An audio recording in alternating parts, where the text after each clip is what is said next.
Well, the use of CGI in Victoria is largely because we were filming in Yorkshire. There was a huge drop-off in what we could achieve in terms of exterior London. We built all of London with a path from the countryside where Kensington Palace is into the town. We completely built the horse and the rider in post and then had them running through a digital landscape.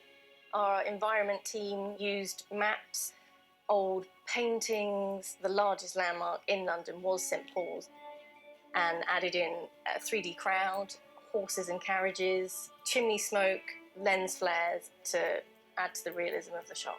Also in the messenger shot, it was a request from Mammoth to add in a Victorian building site, just to add in that layer of detail to the story that London was expanding at this time. The beginning of something special was happening. Milk has really excelled and really done something bold, interesting and new. They put a lot of their feature film expertise to TV production. They're recently Oscar winners. Currently we're working on Fantastic Beasts, Born 5, and we are about to start work on another series of Doctor Who. It was great to see them on set, making jokes about how there'd be no spaceships this time.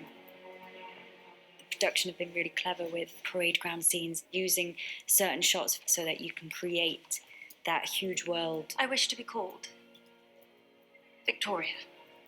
1 million people came to London to watch her become Queen Victoria. They use a 3D tool called Gollum. Instead of hundreds of people, we were allowed to have thousands. Animation cycles of people waving hats and hankies, clapping and cheering were triggered at different times in the shot.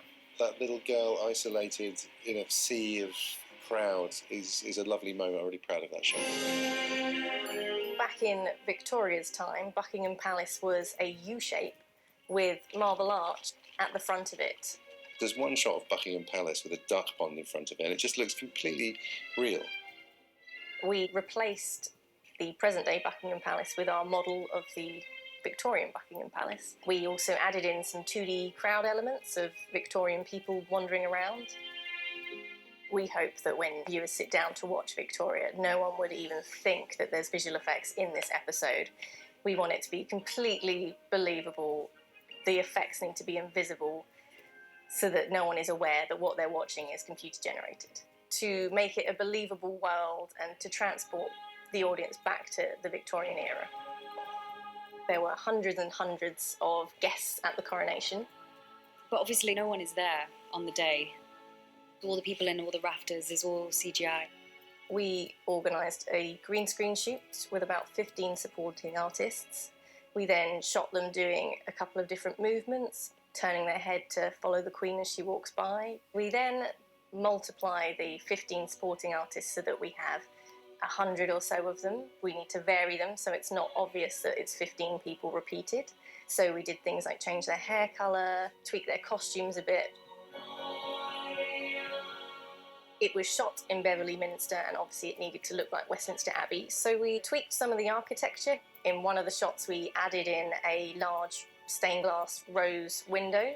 We also extended the location back a bit so it looked a bit larger. We've added some god rays shining through on Victoria as she's crowned that really add to the romantic feel. There was such a range of work to do in Victoria, from modelling and texturing, 2D, 3D, environment work, and we've got such a great team at Milk that are just so passionate about whatever they do that everyone gave their all to the shots for Victoria.